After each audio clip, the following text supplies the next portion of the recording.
Sahni recording studio Thakraha बाजार mobile number 9872774038। कीजिए प्रभुनंद, कीजिए प्रभुनंद, कीजिए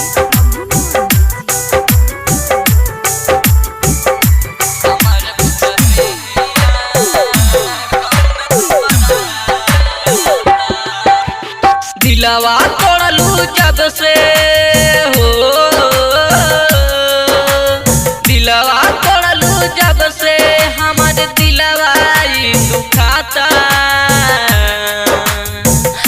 हमारे पूरा देहिया गम में दुबराता, हमारे पूरा देहिया गम में दुबराता।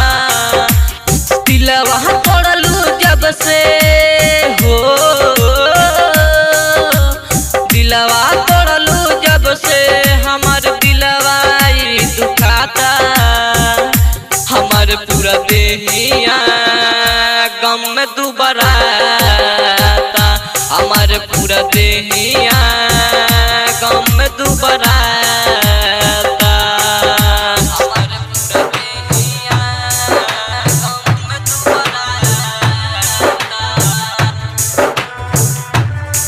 साहनी रिकॉर्डिंग स्टूडियो ठकराहा बाजार। कीजिए प्रभुनंद, कीजिए प्रभुनंद, कीजिए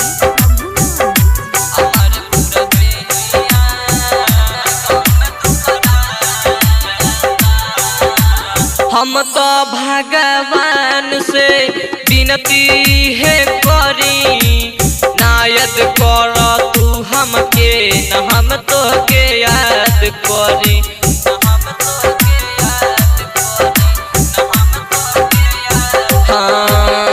हम तो भगवान से विनती है करी, नायद कर तू हमके न हम तो के याद करी। का हम तो के बताई हो, का हम तो के बताई हमार कर जवाई दुखाता,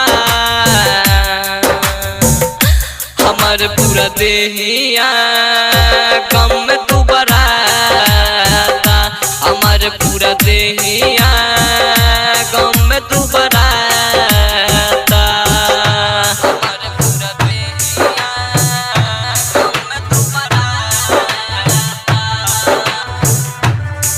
साहनी रिकॉर्डिंग स्टूडियो ठकराहा बाजार। कीजिए प्रभुनंद, कीजिए प्रभुनंद, कीजिए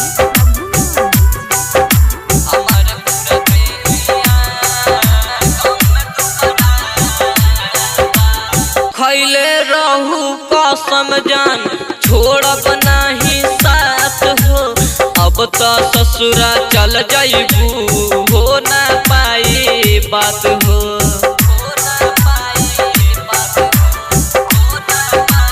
हाँ खैले रहू कसम जान छोड़ब नहीं साथ हो, अब तो ससुरा चल जाइबू हो ना पाई बात हो। समझावे मिंटू राइटर हो,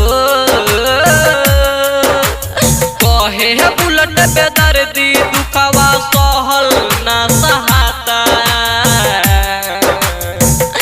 हमार पूरा देहिया गम में दुबराता, हमार पूरा देहिया